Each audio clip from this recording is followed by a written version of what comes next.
হুজুর লিখেছে তুমি বাড়িতে আছো, রাস্তায় ঘাটে ঘাটে যেতে আছো, কিছু মানুষের সাথে তুমি কথা বলছো, বন্ধু বান্ধবের সাথে তুমি গল্প করছো, এমনটাও তো তোমার জীবনে ঘটে যেতে পারে তুমি যার সাথে আলোচনা করিতেছো ওই মানুষটা তোমার কাছে গীবত করছে, কোন মানুষের বিরুদ্ধে তোমার কাছে পর সমালোচনা করছে, আলোচনা করছে।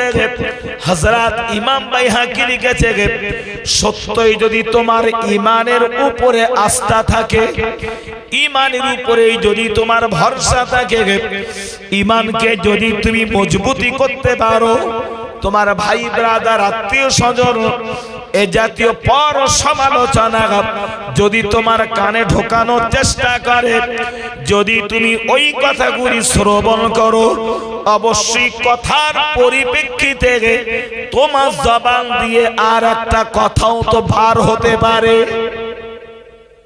না।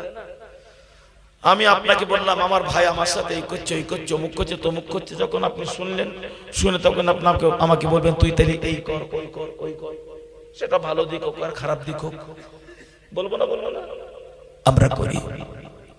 হুজুর এটাই তো বলেছে জগৎবাসী মনে রাখো, কেউ যখন তোমার কাছে এমন গীবতের কিছু কথা আলোচনা করে, গীবত গেল্লা যখন করে, পরচর্চা করে, পর সমালোচনা করে, ঈমান যদি তুমি অটল রাখতে চাও, মজবুতি তুমি যদি করতে চাও, খবরদার ওই গীবতকারীর কথার জবাব তুমি দিতে পারো না, অবশ্যই ওর কথাটা তুমি শুনতে পারো না। যদি তোমার কানে ওই আওয়াজটা আসে, ঈমান বাঁচানোর জন্য তোমার দায়িত্ব হলো ওখান থেকে দূরত্ব হয়ে যাবা, চলে যাবা। তুমি এতটা দূরে চলে যাও যে কারণে এতটা দূরে গেলে ওর কণ্ঠের আওয়াজটা তোমার কান পর্যন্ত না আসে, অথচ তুমি চলে গেলে না, তার কথাগুলো শ্রবণ করেছো, ওর কথার পরিপ্রেক্ষিতে যদি তুমি কোনো কথা বলো, গীবত করে উনি যত অপরাধী, তুমিও তো কথার পরিপ্রেক্ষিতে কথা বলে সমান অপরাধী। হয়তো তুমি কোনো কথা বললে না, নীরবে শুনেছো, ও কথাটাও শ্রবণ করা, দুজনাই তো আল্লাহর কাছে সমান অপরাধী হবে। আল্লাহ তোমাকে কান দিয়েছে ভালো কথা শোনার জন্য, মিথ্যা শোনার জন্য নয়। আল্লাহ তোমাকে কান দিয়েছে ভালো কথাগুলো শোনার জন্য, গীবতের কথাগুলো শোনার জন্য নয়।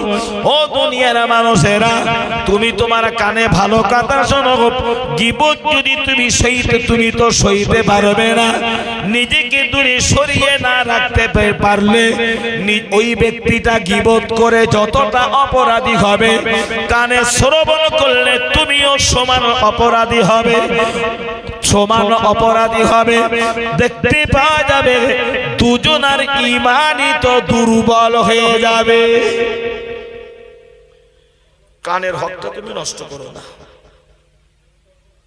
কানের হক তুমি নষ্ট করো না। কেন? কানের মালিক তো তুমি নই, কানের মালিক আমার আল্লাহ, তাই না? কানের মালিক আমার আল্লাহ, কানের হক নষ্ট করো না। অবশ্যই 2 নম্বরে আমি আপনাকে আর একটি কথা জানাতে চাই। হযরত ইমাম বাইহাকি রাহমাতুল্লাহ আলাইহি হুজুর তো লিখেছে তোমার ঈমানের আর একটা শাখা হলো আল্লাহ পাকের দেওয়া তোমার দুটি চোখ, চোখ দুটিকে তুমি হেফাজত করো ঈমান বাঁচানোর জন্য, চোখ দুটিকে তুমি রক্ষা করো ঈমান বাঁচানোর জন্য। আমি আমার চোখ কেমন করে রক্ষা করতে পারি বা আমি কিভাবে হেফাজত করিতে পারি, হুজুর এটাই তো বলেছে। স্বাভাবিকভাবেই দেখতে পাওয়া যায় রাস্তায় তুমি চলেছো, কোন একজন সুন্দরী রমণী মহিলা নারীকে তুমি দেখেছো, ওই মহিলাকে তুমি তোমার চোখে দেখেছো, চোখে দেখার সাথে সাথে তোমার ভিতরে তৈরি হতে পারে একটা প্রেম, তোমার ভিতরে তৈরি হতে পারে একটি আকর্ষণ। এক একবার তুমি চোখে দেখেছো, সাথে সাথে তুমি তোমার মাথাটা নিচু করে নাগাও, মাথাটা নিচু করে নাগাও, আল্লাহ পাকের শুকরিয়া তুমি আদায় করো। এটাই তুমি আমার আল্লাহকে শুকরিয়া আদায় করে বলো, আল্লাহ তোমার কত দয়া, ওই নারীকে ওই মহিলাকে তুমি কত সুন্দর রূপ দিয়েছো। আল্লাহ ওই নারীটা যদি এত সুন্দর রূপ হয়, এত সুন্দরী যদি ওই নারী বা মহিলাটা হয়, না জানি তোমার কুদরতি রূপ চেহারা আরো কত সুন্দর। এই শুকরিয়াটুকু তুমি আদায় করো। শরীয়ত তোমার জন্য একবার দেখা জায়েজ করেছে, তাই বলে দীর্ঘ সময় ধরে নয়, মাথাটা নত করো, আর তাকিও না,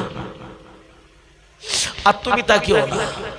একবার দেখার জন্য তুমি যদি দীর্ঘ সময় মহিলাটার দিকে তাকিয়ে থাকো, তোমার মনের ভিতরে বিভিন্ন বিভিন্ন কথা উদয় হবে, বিভিন্ন চিন্তা তোমার ব্রেনে তখন তো খেলবে। হযরত ইমাম বাইহাকি বলেছে, দীর্ঘ সময় তাকানো মানে বারবার তাকানো মানে অবশ্যই তোমার ইমানের আর একটা শাখা নষ্ট হলো, চোখের হক তোমার তো নষ্ট হলো, ইমান তো তোমার দুর্বল হয়ে গেল। ও দুনিয়ার মুসলমান, তোমার চোখে দেখার কারণে যদি তোমার ঈমান দুর্বল হয়ে যায়, মরণে তুমি কষ্ট পাবে। ঈমান যদি তোমার দুর্বল হয়ে যায়, কবরে তুমি কষ্ট পাবে। ঈমান যদি তোমার দুর্বল হয়ে যায়, হাসরেও তো তুমি কষ্ট পাবে। আল্লাহ তোমার সূক্ষ্ম বিবেক দিয়েছে, বোঝার মতো বিবেক আল্লাহ তোমাকে দিয়েছে। তুমি কি একবার তোমার বিবেক দিয়ে চিন্তা করবে না? তুমি কি ভাববে না এক মিনিট দেখার কারণে অনন্তকাল যদি আমার জন্য ক্ষতি হয়ে যায়, তাহলে ওই একটা মিনিট না দেখে অনন্তকালটাই তো বাঁচিয়ে রাখাই বুদ্ধিমানের পরিচয়। তুমি বারবার দেখছো মানে, অবাক নয়নে দেখছো মানে, তোমার ভিতরে বিভিন্ন কথা, বিভিন্ন চিন্তা কাজ করছে। অস্বীকার করার জায়গা নেই, অস্বীকার করার জায়গা নেই। তিন নাম্বার আবার বলি, আমি ছোট্ট ছোট্ট করে কথাগুলো বলি। হযরত ইমাম বাইহাকি রাহমাতুল্লাহ আলাইহি ঈমানের শাখা বোঝাতে গিয়ে আমাদের জবানকে বলেছে, ওগো দুনিয়ার মানুষ মনে রাখো, তুমি তোমার জবানে লাগাম লাগাও, তুমি তোমার জবানকে সামাল দাও, হেফাজত করো। ঈমান যেন তোমার দুর্বল না হয়ে যায়। কেমন করে আমার জবানে লাগাম নিব? না না না, আমার জবানকে আমার আল্লাহ তো বড় পবিত্র করেছে। আমার জবানটা আমার আল্লাহ পবিত্র করেছে। এই জবান পবিত্র, আমার জবান আমার আল্লাহ পবিত্র করেছে। তার কারণটি কোথায়? এক কথায় আপনি মাথায় রাখুন, ছোট্ট সময়ের ভিতরে প্রতিটা সন্তান, প্রতিটা মানুষ, আমরা যখন আমার মায়ের রেহেনে ছিলাম, আমার মায়ের পেটে যখন আমি ছিলাম, আমরা সবাই যখন ছিলাম, মহান আল্লাহ আমার মায়ের পেটে আমাকেও তো খাবিয়ে খাবিয়ে বড় করেছে। আল্লাহ খাওয়াই না আমাদের মায়ের পেটে। কিভাবে? আমাদের গাল দিয়ে না, আমাদের গাল দিয়ে খাওয়ান না। মা যখন পেটে বাচ্চা ধারণ করেছে, প্রতি মাসে মাসে মাসে মাসে আমাদের ঘরের মায়েরা বোনেরা একবার করে নাপাক হয়, তাদের দেহ থেকে নাপাকে রক্ত প্রবাহিত হয়। মা যখন পেটে বাচ্চা ধারণ করে, ওই দিন থেকে বাবা মায়ের দেহ থেকে সেই নাপাকি রক্ত বার হওয়া, প্রবাহিত হওয়া, সেটা তো বন্ধ হয়ে যায়। যতদিন বাচ্চা দুনিয়াতে না আসে, ততদিন আর তো নাপাকি রক্ত প্রবাহিত হয় না। ও মুসলমান ভাই আমার, আমার আল্লাহ আস্তে আস্তে ওই রক্তগুলো মায়ের পেটে জমাটবদ্ধ করে একটা রক্তের দলা বানিয়ে দিয়ে আল্লাহ যখন তোমাকে পেটে মায়ের রেখে নে টুকটুক করে আস্তে আস্তে বড় করে তুলেছে, তুমি তোমার মায়ের পেটে থাকা অবস্থায় আমি আল্লাহ তোমাকে সেখানে হাত দিলাম, আমি তোমাকে পা দিলাম, আমি তো তোমাকে চোখ দিলাম, আমি প্রতিটা অঙ্গ প্রত্যঙ্গ সব তোমাকে দিয়েছি মায়ের পেটের ভিতরে থাকা অবস্থায়। ঠিক না বল? আমার চোখ বলি, মাথা বলি, প্রতিটা অঙ্গ যা আছে সব মায়ের পেটে থাকা অবস্থায় আল্লাহ আমাকে দিয়েছে। না অন্য কেউ দিয়েছে? বলে কথা বলে অন্য কেউ দিয়েছে? না, যিনি দিয়েছেন তিনি আমার আল্লাহ।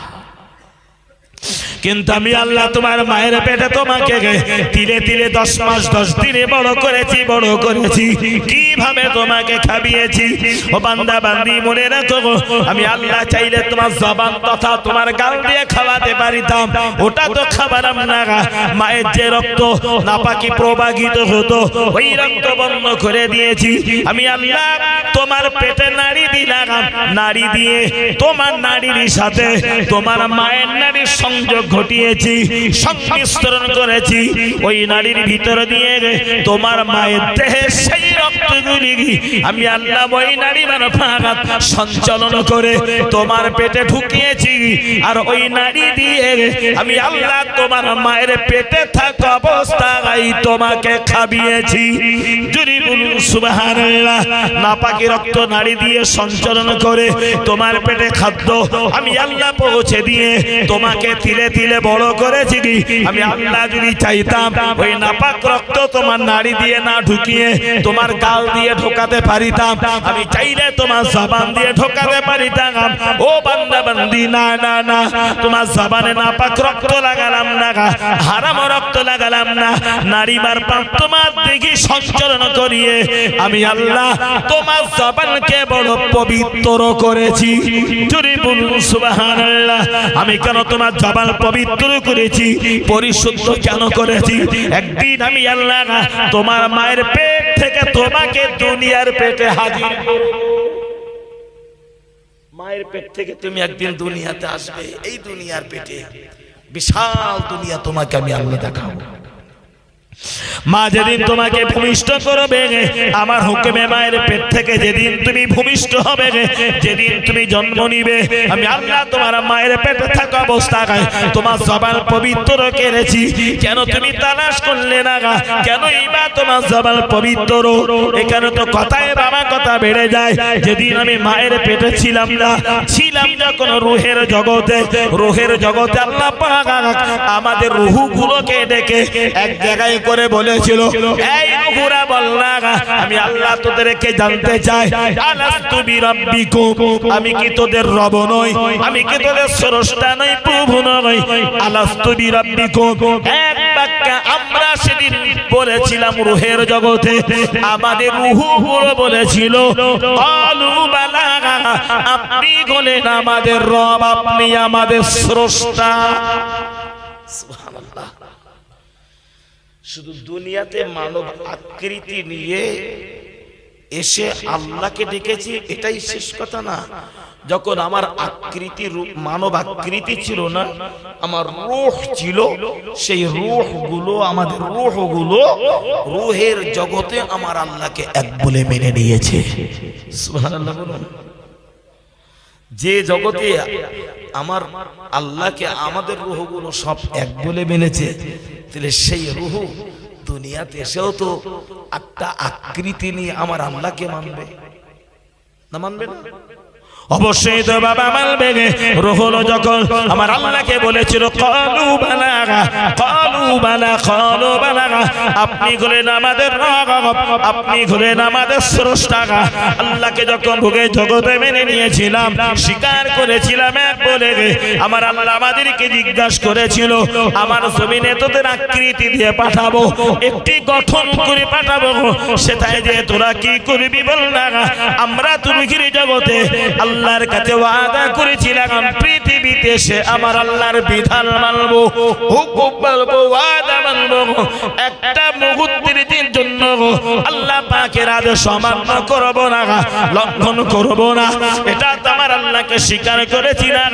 মহান আল্লাহ ফেরেশতাদের সাক্ষী রেখে বলেছিল, এই ফেরেশতারা তোরা সাক্ষী থেকে যা, আমার কাছে ওয়াদা করেছে না দুনিয়াতে আমাকে এরা ভুলে যাবে না, যাবে না, যাবে না। ওয়াদা যদি এরা পূরণ করিতে পারে, আমার জমিনে গিয়ে আমি আল্লাহ পাক আমার রহমতের দয়ার জান্নাত এদেরকে নসিব করে দেব। যদি বলুন সুবহানাল্লাহ। আমি রূহের জগতে আল্লাহকে স্বীকার যেমন করেছি, দুনিয়াতে আল্লাহকে মানবো আর ডাকবো বলে ওই জগতে যখন ওয়াদা করেছি, অঙ্গীকারবদ্ধ যখন হয়েছি, আমার আল্লাহকে ডাকতে গেলে আমার জবানের দরকার হয়, আল্লাহকে প্রশংসা করতে গেলে আমার জবানের দরকার হয়, আল্লাহর প্রেমে পাগল হতে গেলে, আল্লাহর কাছে কিছু চাওয়া আর পাওয়া করিতে গেলে অবশ্যই আমার জবানের প্রয়োজন হয়। ও বান্দা বান্দি, দুনিয়াতে যে তুমি আমাকে ডাকবে বলেছিলে, আমার প্রেমে পাগল হবে বলেছিলে, আমি আল্লাহ পাক আমার বিধান আমার আইনের অনুগত্য স্বীকার করবে বলেছিলে, তাই তো আমি আল্লাহ তোমার মায়ের নাপাক রক্ত তোমার জবানে না লাগিয়ে আমি আল্লাহ তোমার জবানকে পবিত্র রেখেছি, পবিত্র করেছিলাম তোমার জবান। আজকে আমি দুনিয়াতে চলে এসেছি, আমি আজকে দুনিয়াতে বাবা চলে আসলাম, আর আমার আল্লাহ আমার জবানকে বড় পবিত্র করে দিয়েছে। দুর্ভাগ্য কপাগাল, দুর্ভাগ্য কপাগাল, কেন আমার আল্লাহ আমার জবানকে পবিত্র করেছে? ও বান্দা বান্দি, তুমি আমাকে তোমার জবানে আল্লাহ আল্লাহ আল্লাহ আল্লাহ বলে ডাকবে, তাই যে জবান আমাকে আল্লাহ বলে ডাকবে সেই জবান আমি আল্লাহ পবিত্র করেছি। যে জবান আমার গুণগান গাইবে আমি আল্লাহ সেই জবান পবিত্র রেখেছি। যে জবান আমার শুকরিয়া আদায় করবে সেই জবান আমি আল্লাহ পবিত্র করেছি। ও বান্দা বান্দি, তোমার কাছে কি ভালো লাগলো না? মনোপুত হলো না? তোমার কাছে কি মন পছন্দ হলো না? তোমার মালিক যাকে তুমি রব বলে স্বীকার করেছো, তোমার আল্লাহ তোমার জবানকে পবিত্র করেছে, ওই জবানে আমাকে আল্লাহ আল্লাহ বলে ডাকবে বলে দেয়। আজকে রে কেন তুমি দুনিয়াতে গিয়ে সেই জবানে মিথ্যা কথা বলে, সেই জবানে কেন মিথ্যার আশ্রয় নিয়ে তোমার পবিত্র জবানকে তুমি নাপাক করেছো? এই জবানে মিথ্যা কথা বললে জবান নাপাক হয়ে যায়, অপবিত্র হয়ে যায়। আমরা তো ম্যাক্সিমাম মানুষ তো মিথ্যা কথা বলেই থাকি, কিন্তু মিথ্যা বললে জবান তো নাপাক হয়। তুমি আমাকে যে জবানে ডাকবে সেই জবান পবিত্র করলাম। যে জবান আমাকে আল্লাহ বলে ডেকেছে, তুমি সেই জবানটাই মিথ্যা বলেছো। বিবেক কি তোমাকে একবার আঘাত করলো না? বিবেক কি তোমাকে একবার দংশন করলো না? এই জবানে আমি আমার আল্লাহকে ডেকেছি, এই জবানে আমি আমার আল্লাহর শুকরিয়া প্রশংসা আদায় করেছি। যে জবান আমাকে আল্লাহকে ডাকার সহযোগিতা করেছে, সেই জবান দিয়ে কেন আমি মিথ্যা বললাম? আমার জবান যদি না থাকতো আমি কি আমার আল্লাহকে ডাকতে পারতাম? কথা বলে, আমি কি আমার আল্লাহকে ডাকতে পারতাম না? তো তুমি আমাকে ডাকবে বলেছিলে, তাই তোমার জবান দিয়েছি, ওই জবান আমাকে ডাকবে। যদি আমি আল্লাহ তোমাকে না দিতাম, তুমি তো আমাকে ডাকতে পারতে না। যেমন তোমার জবান দিলাম, তেমন তোমার জবানের বোলটা ফুটিয়ে দিলাম, তুমি যেন ডাকতে পারো। অথচ আমার ডাকটা ভুলে গেলে। আর দুনিয়ার নভেল নাটকে কেন তুমি পাগল হলে? কেন তুমি পাগল হলে? তাই তো প্যারা নবী মুহাম্মদ রাসূলুল্লাহ সাল্লাল্লাহু আলাইহি ওয়াসাল্লাম আমার নবী বলেছে, জবান মানুষকে জান্নাতি বানায়, জবান মানুষকে জাহান্নামী বানায়, জবান মানুষকে জান্নাতি বানায়, জবান মানুষকে জাহান্নামী বানায়। সত্য কথা বললে আল্লাহ খুশি হয়ে যায়, মিথ্যা কথা বললে আল্লাহ তো নারাজ হয়, আল্লাহ নারাজ হয়। ও বান্দা ও জগৎবাসী মনে রাখো, তুমি মিথ্যা বলতে তোমাকে যতটা সময় লাগবে, সত্য বলতে ততটাই তো সময় লাগবে। আমার আল্লাহকে ডাকতে তোমার জবানে যত সময় লাগবে, একটা গালি দিতেও তো ততটাই সময় লাগবে, তাই না? গালি দেওয়ার জন্য তোমার জীবের প্রয়োজন হয়, তোমার গোটা গালের ভিতরটার প্রয়োজন হয়। আমার আল্লাহকে ডাকার জন্য সেই জীবটার প্রয়োজন হয়, গোটা গালের ভিতরটা এটাও তো প্রয়োজন হয়। কিন্তু সত্য কথা তোমাকে জান্নাত বানায়, মিথ্যা তোমাকে জাহান্নামী বানায়। সত্য তোমাকে আল্লাহর প্রেমিক বানায়, মিথ্যা তোমাকে আল্লাহ পাকের দুশমন বানায়। ও বান্দা বান্দি, একটাবার কেন তুমি তোমার জীবনে তোমার বিবেককে কেন তুমি আঘাত করলে না? নিজের কাছে কেন তুমি নিজে ডাকলে না? সত্য বললে জান্নাত পাওয়া যায়, মিথ্যা বললে জাহান্নাম পাওয়া যায়। কেন কেন দুনিয়ার ক্ষণেকের আরাম আর আয়েশ পাওয়ার জন্য জবানে মিথ্যা ছড়াই দিয়ে অনন্তকালের জাহান্নামের ঠিকানা কেন বেছে নিয়েছো? মানুষ কেন বেছে নিয়েছো? তোমার কি জান কাঁদে না? তোমার কি প্রাণ কাঁদে না? আমার আল্লাহ জবান দিয়ে দিয়েছে এই জবানে যেন কোনদিন মিথ্যা না বলা হয়।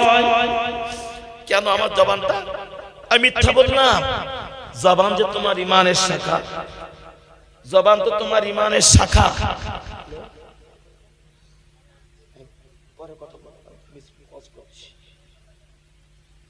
জবান তোমার ইমানের শাখা। আমি যদি গালি দিই আমি গুনাহগার হব, আমি যদি সুবহানাল্লাহ বলি আমি আল্লাহর কাছে একটু নেকি পাবো। একই জবান, একই জবান, শুধু শুধু শব্দ ভাষার পরিবর্তন, একটাতে গুনাহ আর একটাতে পাপ। একটা শুভবুদ্ধিমান সমপন্ন মানুষে আমরা সবাই মিলে বলি না, একটাতে গুনাহ আর একটাতে নেকি, একটাতে ভালো আর একটাতে খারাপ। কোনটা নেওয়া ভালো? ভালোটা গ্রহণ করা ভালো না খারাপটা ভালো? বলো জোরে বলে। ভালোটা নেওয়া ভালো। আমরা কি সবাই সেটা নিতে পারলাম? আমরা তো বললাম ভালোটা নেওয়াই ভালো, আমি কি সেটা নিয়েছি সত্য? এই জবানের জবাব তোমাকে দিতে হবে আল্লাহর কাছে। আমার কথা বলতে তো কোনো কর আদায় লাগে না, আমার তো কথা বলতে কোনো পয়সা দিতে হয় না, কারো কাছে তো কৈফিয়ত দিতে হয় না কথা বলার জন্য। এই কথাটুকু বলার জন্য কোন কর আমার আদায় করতে হলো না। যদি কর আদায় করত সরকার, দেশের সরকার, যে সারা দিনে 24 ঘন্টা দিনে রাতে যে যতটা শব্দ ব্যবহার করবে, ওয়ার্ড ব্যবহার করবে তার জবানে, তার প্রতি শব্দ অনুযায়ী, প্রতি ওয়ার্ড অনুযায়ী এত টাকা করে কর লাগবে। সরকার যদি ঘোষণা দিয়ে দিত, দেশে অনেক কথা বলার লোক কেনা থাকতো বলে মনে হয়। কথা বলে আমেরিকার বেশি কথা বলতাম বলে মনে হয়, নিজের প্রয়োজন ছাড়া। তেহানা বলে যে কথা বললেই তো পয়সা, আমি চুরি করে কি করে বলবো? প্রত্যেকটা মাথা পিছু সরকার একটা করে পুলিশ মোতায়েন করে দিয়েছে, কথা বললেই থাকে। আমি কটা কথা বলবো সেখানে,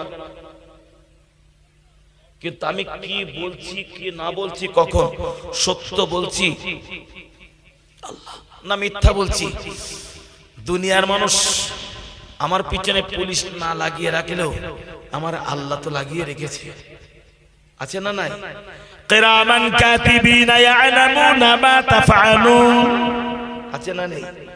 আমি কখন কি বলছি না বলছি, সঠিক বলছি না বেঠিক বলছি, সত্য বলছি না মিথ্যা বলছি, সব তো লেখা হচ্ছে। আল্লাহ যদি বলে তুমি টোটাল 70 বছরের জীবনে, 100 বছরের জীবনে এতটা কথা বলেছিলে, তারপর করটা কি? খাঁটি আমল। অধিক সময় কথা বলার পর হলো আমল। দেখাও আমল, দেখাও কর, দেখাও কি আমল আছে আমার, কি ইবাদত আছে আমার, কতটা সাধনা আছে আমার। ভাবলাম না কোনোদিন।